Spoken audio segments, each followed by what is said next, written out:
애들만 보고 살다 보니 10년이라는 세월을 겨우겨우 버텼네요. 10년이면 강산도 변한다고 하죠.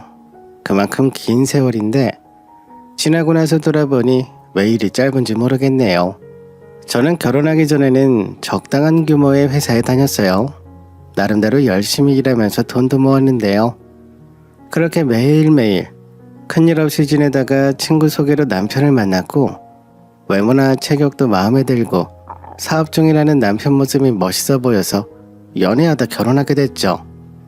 결혼 후 첫 아이를 낳고 저는 직장 생활을 하지 못했어요. 대부분의 엄마들이 그렇듯 애를 낳으면서 자연히 육아와 가사에만 전념하게 됐고 그렇게 경력이 단절돼 버렸어요. 그래도 남편이 벌어오니까 나는 애 키우는 데만 집중해야겠다 하는 생각으로 첫 딸을 열심히 키웠어요. 그런데 알고 보니 남편 사업이 빚 좋은 개살구였어요. 신혼 초까지는 그걸 몰랐어요. 저도 사업에 대해서는 잘 알지 못했고 아주버님이랑 같이 사업을 한다고 하니 제가 뭐라고 이러쿵저러쿵 말할 처지도 못했죠. 적어도 결혼을 약속할 때부터 사업에 대해 조금이라도 물어봤어야 했는데 아니면 실제 수입이 어느 정도인지 알아봤어야 했는데 그걸 왜 생각을 못했던 건지 모르겠어요. 실상 보니 남편이 자체적으로 뭘 개발한 것도 아니고 남들 하는 것만 어영부영 따라하는 그런 실속이라고는 전혀 없는 사업체를 운영하고 있더라고요. 딸 낳기 전에 그걸 알았다면 애 낳는 건 포기하고 저라도 일을 했을 텐데 아이가 생겨버려 저도 손발이 꽁꽁 묶인 상황이라 난처했어요. 그래서 제가 자꾸 남편이 돈을 잘 못 벌어오고 사업이 힘들다는 말을 달고 사니까 이참에 사업은 접고 다른 직장으로 옮기라고 했죠. 여보, 어차피 사업 힘들고 오래 하기 어려우면 그냥 다른 회사 들어가면 안 돼?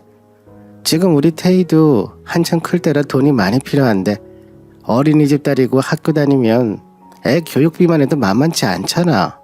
아주버님이랑 같이 하는 사업이라 얘기하기는 조심스럽지만 이쯤에서 접는 게 맞는 것 같아. 태희랑 나는 당신만 바라보고 사는데 이렇게 수입이 없으면 앞으로 어떻게 해? 라고 제가 남편한테 아무리 현실적으로 얘기해도 남편은 우리 형이랑 하는 일인데 어떻게 그렇게 쉽게 그만두겠어? 그렇다고 누나는 우리랑 연락도 거의 안 하고 지내니까 도와달라는 말도 못하고 우리끼리 헤쳐나가야 하는 거잖아. 여기서 나 혼자 살겠다고 발 빼버리면 형은 혼자 힘들어서 어떡해. 조금만 참자. 기다리면 다시 사업도 잘 되겠지. 라며 아주버님 걱정만 하고 제 얘기는 안 듣더라고요. 우리 형편에 언제까지 손가락만 빨면서 기다릴 수는 없는 노릇인데 저렇게 속 편한 소리만 하니 짜증이 났어요.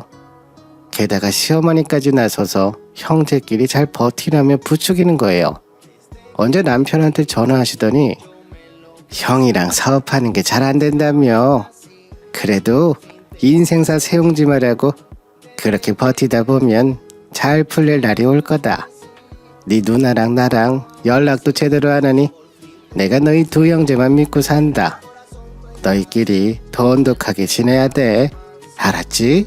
라고 연설을 하시더라고요. 저한테 하신 말씀이 아니라 뭐라 반박하진 못했지만 제 속은 말이 아니었어요. 당장 통장 잔고는 비어가는데 남편은 그저 아주버님 생각만 하고 돈도 못 벌면서 매일 출근은 잘만 하더라고요. 그 와중에 둘째 딸도 낳은 상황이라 정말 이도저도 할 수 없는 상황이었어요. 둘째 낳고 몸도 마음도 너무 힘들었는데요. 생활고에 찌들다 보니 이대로 가면 정말 큰일 나겠다는 생각이 들었어요. 그래서 저라도 나서서 직장을 알아봐야겠다는 생각에 구직 사이트도 매일 들어가 보고 신문 구인 광고도 보면서 일을 시작하려고 노력했죠. 만약 서울이나 대도시에 살았다면 사무직이든 생선직이든 뭐라도 빨리 잡을 수 있었을 거예요. 사람 많은 데는 일자리도 많잖아요. 근데 지금 사는 곳이 지방이라 그런지 일자리가 마땅치 않더라고요. 그렇다고 당장 서울까지 가기도 힘든 상황이었죠. 애들 키우면서 일할 만한 곳을 찾아야 했는데 시간이나 보수나 여러 조건이 잘 맞는 데가 없어서 일자리 구하는 데만 시간을 허비했어요. 친정도 거리가 멀어서 도와달라고 하기도 어려웠어요. 이래저래 마음만 급해서 속수무책으로 발만 덩덩 구르고 있는데 여보, 내가 친구한테 일자리 하나 소개받았는데 한번 해볼래? 여기서 거린 좀 멀다고 하는데 휴가철에만 장사 바짝 해서 1년치 수입 버는 음식점이래. 내 친구가 운영하는 곳이라 믿을만 할 거야. 거기서 숙식 해결도 된대. 휴가철에 한 달 정도 가서 일하고 오는 거 어때? 애들은 내가 다 봐줄게. 나도 이제 우리 딸들이랑 친하니까 애들 잘 볼 수 있어. 일단 당신이 벌어오면 나도 얼른 일 찾아볼게.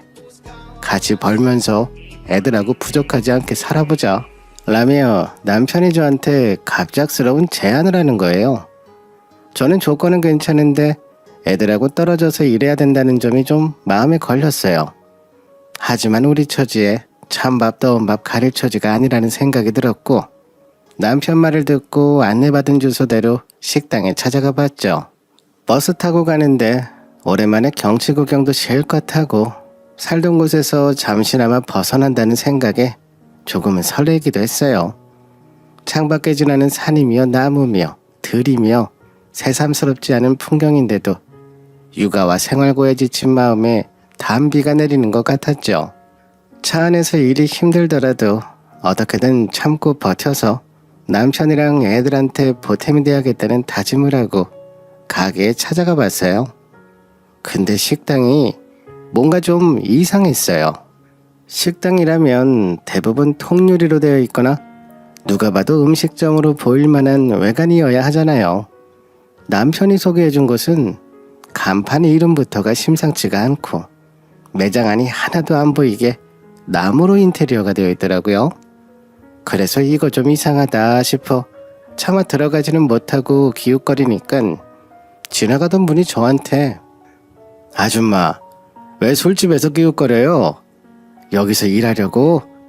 돈이 급해도 그렇지 이런 데서 일하지 마요.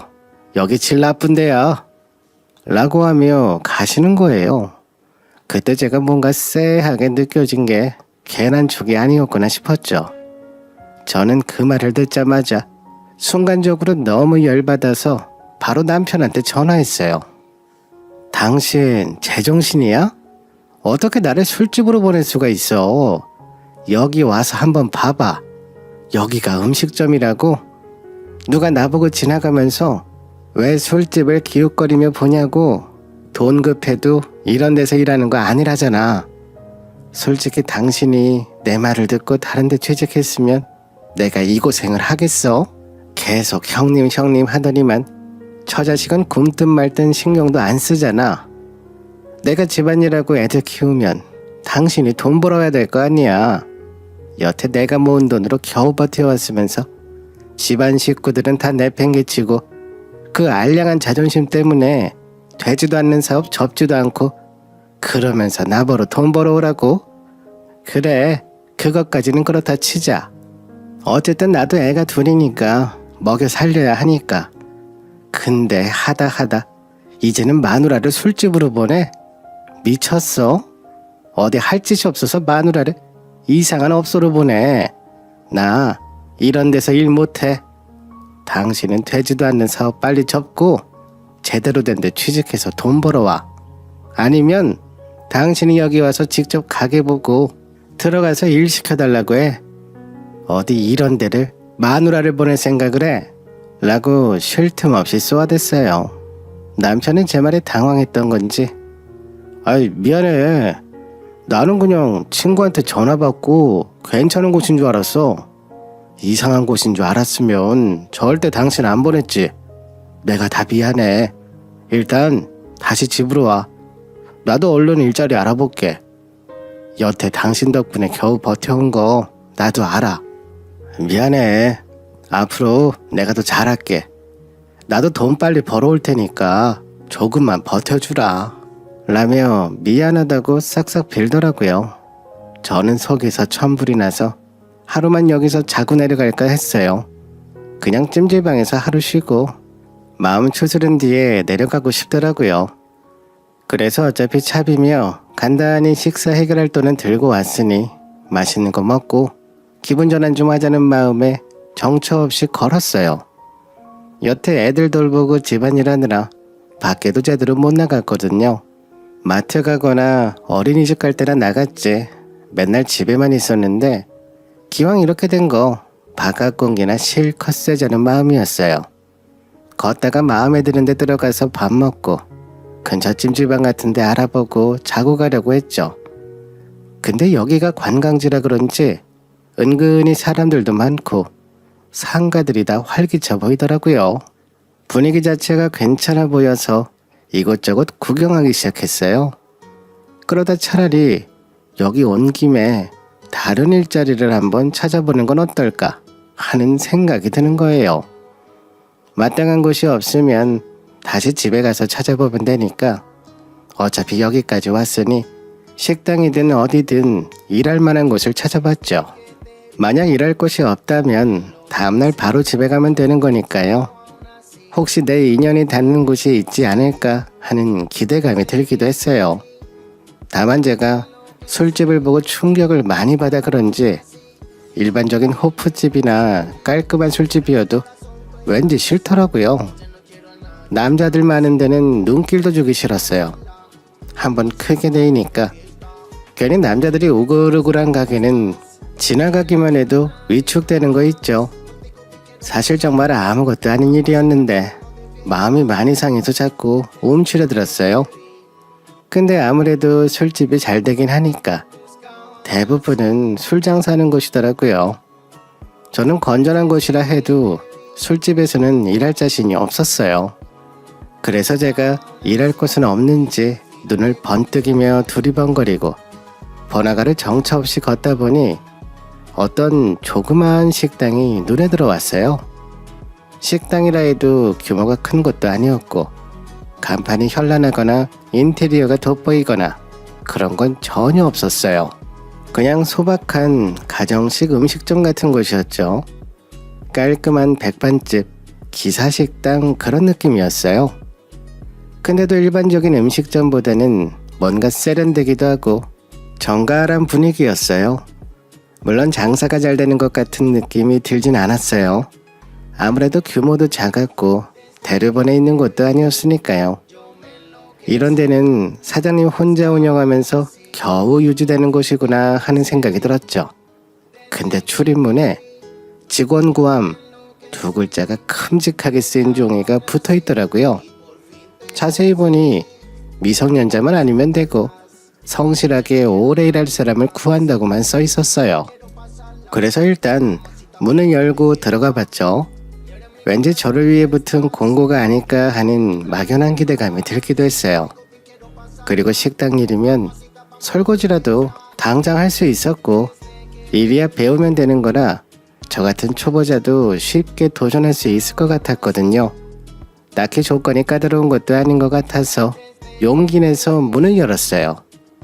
들어가 보니 이제 막 저녁 장사를 끝내고 뒷정리하는 느낌이 들었어요. 문에 달린 종소리가 나자 사장님이 부엌에서 밖을 내다보고 나오시더라고요. 사장님은 저보다 나이가 조금 더 많은 여사장님이었어요. 저는 들어가서 곧장 문에 직원 구한다 써 있어서 들어왔는데요. 혹시 지금도 일할 사람 구하시나요? 라고 물어봤어요. 사장님은 일단 앉으라고 하시며 저한테 시원한 음료수를 한 잔 내주셨어요. 분명 차가운 음료수인데 사장님의 표정이나 행동 말투가 너무 온화해서 그런지 음료수가 따뜻하게만 느껴졌죠. 사장님은 차분하게 나이가 몇이냐, 전에 비슷한 일을 해본 적은 있냐, 집은 어디냐, 애는 있냐 등등 여러 가지 질문을 하셨어요. 그래서 저는 솔직하게 비슷한 일은 해본 적이 없지만 집에서 살림하고 애들 키우면서 음식이며 설거지는 숱하게 해봤어요. 지금 남편 사업도 잘 안 되고 수입이 하나도 없어서 다른 지역에 사는데 굳이 여기까지 와서 일자리를 찾게 됐거든요. 누구 소개로 숙식 제공되는 일자리 찾아왔는데 알고 보니 이상한 업소였고 기왕 여기까지 와본 거 혹시 제가 일할 만한 곳이 있을까 싶어 돌아다녔어요. 그러다 마침 여기 공고를 보고 그냥 들어왔어요. 타지에서 예쁜 딸 둘 놔두고 일하는 게 쉬운 건 아니지만 제가 안 벌면 가족들 생계가 어려워서 꼭 여기서 일하고 싶어요. 솔직히 식당 일 해본 적은 없어서 많이 부족하겠지만 써주신다면 열심히 할게요. 라고 털어놨어요. 사장님은 저도 그 심정을 잘 알고 있어요. 엄마가 되면 못할 일이 없죠. 당장 내 새끼들 굶느니 내가 고생하는 게 낫잖아요. 저는 여기 식당만 운영하는 게 아니라 펜션 운영도 하고 있어요. 펜션은 여기서 걸어 10분 거리에 있고 펜션 손님들이 아침 저녁 식사하러 많이 오시는 편이에요. 식당 뒷마당에 바베큐 파티하는 곳도 따로 마련해둬서 손님들이 꽤 많거든요. 그래서 저 혼자서는 운영하기 어려워요. 주방은 따로 나와주는 분이 계시고 원래 일하던 친구가 있었는데 몸이 안 좋아서 그만두기로 한 거라 급하게 공고를 붙였거든요. 혼자 홀서빙하고 설거지하고 음식까지 하려니 어떻게 해야 하나 고민이었는데 마침 괜찮은 분이 지원해 주셨네요. 다만 지역이 달라서 조금 걱정인데 꾸준히 할 수 있겠어요? 라고 물어보셨어요. 저는 이 기회를 놓치면 남편하고 계속 돈 때문에 전전긍긍할 것 같아 애들 얼굴만 떠올리며 바로 일하겠다고 말씀드렸어요. 저 여기서 꼭 일하고 싶어요. 어차피 큰맘 먹고 굳이 여기까지 왔는데 제가 물러설 곳이 있나요? 열심히 할게요. 다만 제가 당장 잘 곳이 없어서 그런데 잠잘 곳만 좀 제공해 주실 수 있나요? 라고 물어봤죠. 사장님은 펜션도 운영하니 펜션에서 자면 된다고 하셨어요. 대신 펜션 관리까지 부탁한다며 보수는 섭섭치 않게 준다고 하시더라고요. 그리고 타지에서 온 거니까 일단은 아르바이트로 일하고 나중에 차차 적응되면 임금도 더 올려주신다고 하셨어요. 저는 숙식 제공이 되는 것만 해도 이게 어디냐 하는 마음이었는데 시급도 다른 데보다 훨씬 높게 쳐준다고 하니까 얼마나 고맙던지 몰라요. 사장님 손을 덥석 잡고 정말 감사하다고 했죠. 그때 저는 정말 절박했거든요. 당장 내일 애들한테 뭘 해줘야 하나, 뭐 사달라고 하면 어떻게 둘러대야 하나 그런 걱정으로 하루하루 힘들었거든요. 남편은 말로만 이제 사업된다, 돈 벌 거라고 했지만 매번 빈손으로 집에 들어오기 일쑤였고 먹을 거 입을 거 풍족한 지금 세상에 당장 애들 먹이고 입힐 거 하나 없다는 현실에 혼자 눈물을 흘릴 때도 많았어요. 그러던 와중에 이렇게 좋은 사장님도 만나고 괜찮은 일자리를 구한 게 어딘가요. 저도 사지마냥 살아보니 얼굴만 봐도 대화만 나눠봐도 대충 그 사람 됨됨이가 보이더라고요. 여기 사장님은 정말 인정 많고 좋은 분이었고 아직 애들이 어리니까 한가할 때는 휴가도 편하게 쓸 수 있게 해주신다고 하셔서 마음 놓고 일하게 됐어요. 매일 애들을 못 보는 건 너무 마음이 아프지만 그래도 매일 영상통화하고 가끔이라도 얼굴 보러 가면 되는 거라고 제가 스스로를 달래주면서 마음을 굳게 먹었죠. 일단 사장님이랑 바로 일하기로 결정하고 펜션 빈방에 들어가서 남편한테 전화를 했어요. 나 여기서 우연히 좋은 일자리 구했어. 식당이랑 펜션 같이 하는 곳인데 펜션 빈방에서 자게 해주신대. 숙식 제공되고 보수도 괜찮은데 식당일, 펜션일 전부 다 해야 된대. 휴가는 좀 한가할 때 조율해서 쓰면 된다고 하니까 가끔 집에 가서 애들 보고 올게. 당신도 얼른 자리 잡아. 애들한테 부족함 없이 잘해주려면 둘이서 벌어야 돼. 애들하고 떨어지는 게 속상하긴 한데 그래도 어쩔 수 없지. 나 없는 동안 애들한테 잘해줘. 밥 먹는 거 특히 잘 챙겨줘야 돼. 라고 남편한테 신신당부를 하니 알겠어. 나도 여기서 얼른 일 구해볼게. 항상 당신 힘들게 해서 미안해. 그리고 애들 잘 돌보고 우리 어머니 도움도 받을 테니까 같이 잘해보자. 라며 남편도 차분하게 얘기하더라고요. 그 말을 들으니 눈물이 핑 돌았어요. 하지만 이런 걸로 올 수는 없는 노릇이라 꼭 참고 새로운 내일을 위해 씻고 잠들었죠. 긴장이 풀려서 그런지 금방 잠에 빠졌어요. 그리고 저는 그 다음날부터 악착같이 일했어요. 누가 봐도 저 사람은 성실하다, 오래같이 일할 만하다는 인상을 심어주고 싶었거든요. 솔직히 일이 힘든 편이기는 했어요. 음식이야 사장님이랑 주방일 보는 분이 다 하셨지만 설거지 양이 어마어마하더라고요. 특히 제가 휴가철에 일을 시작하게 돼서 첫날부터 일이 장난 아니었어요. 설거지만 하는 게 아니라 홀서빙도 해야 하고 조금 쉴만 하면 펜션방 청소며 비품 관리며 너무 할 일이 많은 거예요. 그렇게 첫날에는 정신없는 하루가 지나갔어요. 처음에는 익숙하지 않아 실수도 많이 했지만 열심히 일을 배운 덕분에 시간이 지나면서 어느 정도 요령도 생겼어요. 이제는 아무리 바빠도 조금씩 혼자 조용히 쉴 만한 여유도 생기더라고요. 시간 날 때마다 애들하고 전화하고 어린이집 선생님하고 통화하면서 애들 잘 있는지만 확인하면 다시 힘이 났어요. 근데 남편은 본인도 일을 시작할 거라고 하더니만 약속과 달리 자꾸 이 핑계 저 핑계 대면서 돈을 안 버는 거예요. 제가 가끔 저녁에 화가 나서 당신 나 여기 와서 고생하는 거 안 보여? 우리 애들 얼굴도 못 보고 같이 맛있는 것도 못 먹으면서 겨우겨우 버티는데 당신은 뭐 하는 거야? 돈 번다면서 직장 다시 잡는다면서 근데 왜 아직도 아무 소식이 없어?